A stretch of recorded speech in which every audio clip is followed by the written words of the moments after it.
Welcome back. As we earlier said, that Prime Minister Dr. Mustafa Madbouli participated in the African Ministers of Local Development Conference, which is hosted in Egypt. Of course, the African Ministers of Local Development are holding a 3-day conference in Cairo with the aim, of course, of exchanging experiences to face the African challenges, reviewing the climate changes and the food security files. And we're very delighted to be having with us here over the phone, live with us, Ambassador, Her Excellency Ambassador Soad Shalaby. She is a former assistant to the Foreign Affairs Minister for African Affairs. Good morning, Ambassador Shalaby. Good morning to you. How are you doing, Your Excellency? Of course, Fine. We wanted to focus over the importance of Egypt's hosting for the second time the 4th regular session for the African Union Specialized Technical Committee. Yes, of course, it is very important that Egypt is pioneering in this regard, and it is hosting 55 delegations from African countries together with UN Habitat and WFP World Food Program to exchange experiences, as you said, in public service, in public administration, in local government, in urban development, in decentralization, in human settlement. So this is an initiative from Egypt in order to discuss with African countries ahead of COP27, so that there will be joint decisions and declarations before the big conference in COP27, because this is one step towards green economy. Of course, the fact that we are hosting the COP27, the upcoming COP27 here in Sharm el-Sheikh, signifies the gravity and importance of the role Egypt is playing inside the region and worldwide in standing up to the challenges of the climate change. But how do you assess Egypt's role in the African continent, and to what extent that demonstrate the Egyptian government's keenness to strengthen relations with African countries regarding vital issues that you kindly mentioned? As you know, Egypt is always ahead of in many aspects in society and in development. So it has hosted in Cairo the United Cities and Local Government Office. It will be opening the North African region, hosted by Cairo. So this office will reinforce the development of cities and localities. As you know, Egypt has the biggest city in Africa. Cairo is overpopulated, and it has lots of problems, like, for instance, the sewage and the water sanitation. So, giving the example of Egypt's local development of cities will also enhance the discussion of other cities like Lagos, for instance, also in Nigeria. And big cities need to have special strategy for decentralization, for local development, for urban planning. And Egypt can give a model for all the infrastructure and the development of sewage and water treatment to its African sisters and brothers. Right. Your Excellency, how do you see that conference tackling the sustainable development, urging goals to develop with the world, and also providing a common platform for the African ministers in the areas like decentralization and areas like urban development and public services? The Ministry of Local Development in Egypt, of course, is going to provide training workshops for Africans in the field of local development in cooperation with the Ministry of Foreign Affairs, the Egyptian Agency for Partnership for Development, in the fields of decentralization, local development, rural development. All this is going to benefit the African countries in a long term, and it will benefit also the sustainable development, the SDGs that are we are all looking forward to in 2030.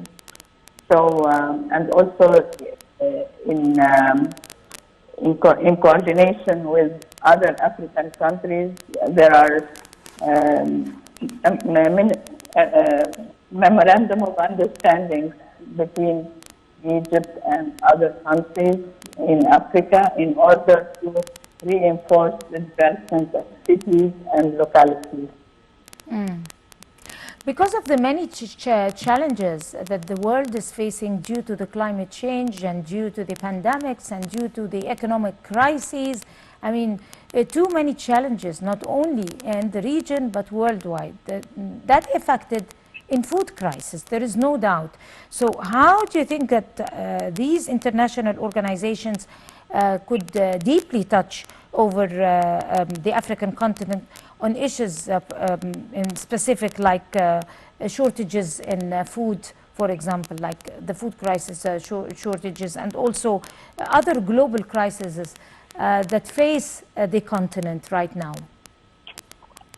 Well, this is, as you know, this is a global problem because of the Russia-Ukraine crisis and the war that has resulted in a food security problem and energy security problem in all of the world. So the African continent is suffering from this as a reaction of the war in Ukraine. It has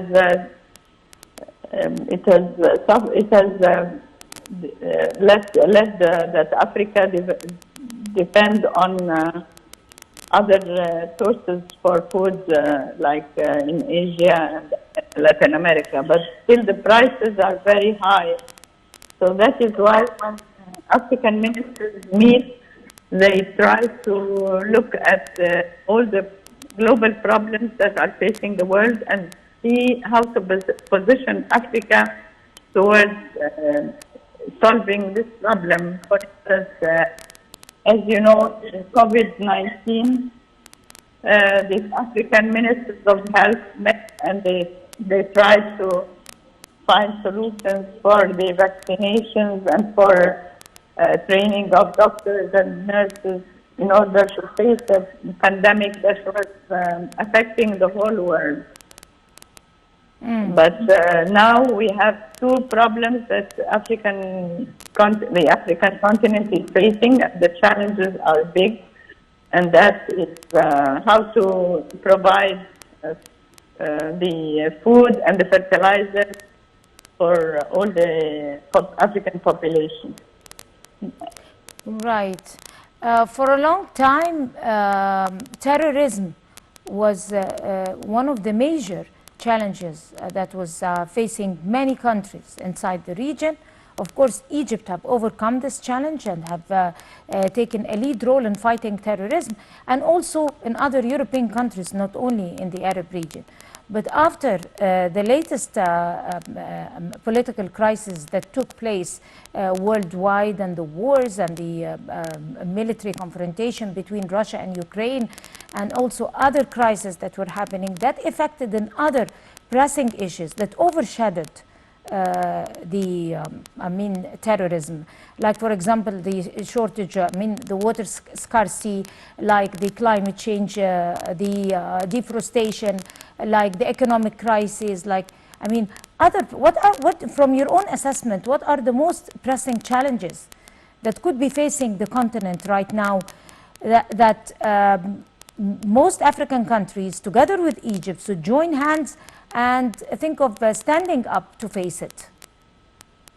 Well, the conflicts in Africa are continuing, and terrorism is going to continue whether we have problems of food security or energy, because of course the problems of the conflicts in Africa have to go back to the roots of the conflict, and the roots of the conflict in Africa are historical and ethnic, and it's borders and many problems that are facing Africa, governance and the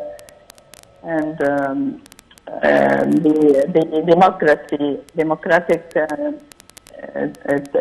change in every country. There is a problem of presidency and election, and so the terrorism is going to continue, and the conflicts in Africa are going to continue, but we have to deal with it, because we cannot solve the problems of the economy if we are having terrorism, if we are having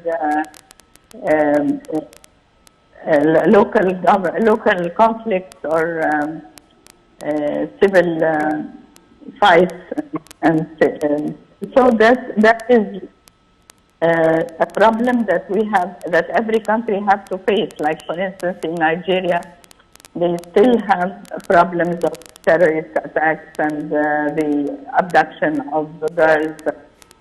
And in other countries, like in Mali, for instance, the terrorism is still in the northern part of Mali and causing problems to the economy and to the progress of these countries.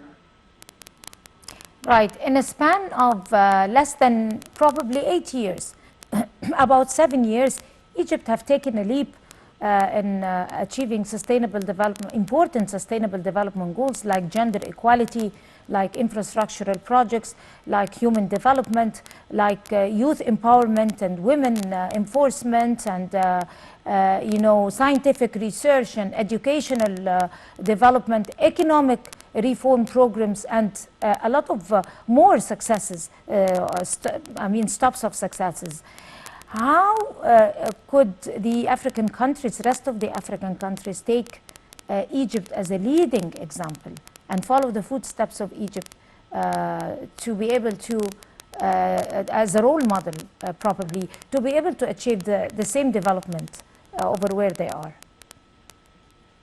Well, that is something that we have been doing over the past 40, 50 years.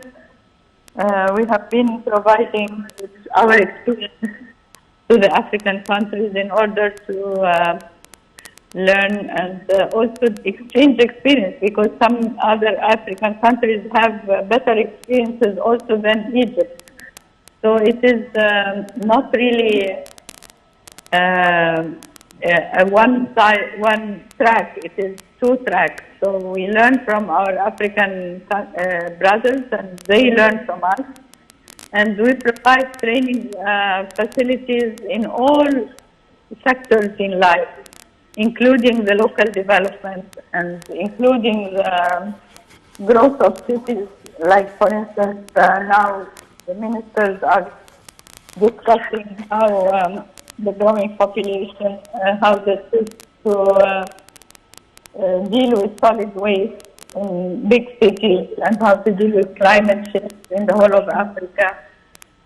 So how to face challenges, we have to get together, learn from our experiences, and the vision that Egypt is giving for Africa is how to serve the people of Africa, how to serve them, how to give them a better living, how to provide technical assistance and expertise in different sectors in life, whether we are advancing in one sector and other countries are advancing in other sectors. So we have to exchange the experiences of information sector, of multi-sectors development, and in order to reach sustainable development for the whole of the continent. Right, that's very much true. Only a little reservation, which is in the past 40 years, Egypt wasn't achieving that type of soft power President Abdel Fattah al-Sisi have achieved in only 7 years. And in the past 40 years, Egypt almost was severing its ties with some of the major African countries, and there wasn't almost any type of bilateral relations with some African countries. However, we're hopefully looking forward to achieve solidarity and development and a total achievement of sustainable development goals for the near future, inshallah, for 2063. And of course, I would like to thank you so much, Your Excellency Ambassador Soad Shalaby. You are a former assistant to the Foreign Minister for African Affairs. Thank you so much for talking to The Breakfast Show. And we're going to go to a short break and we'll come to continue The Breakfast Show. So stay with us.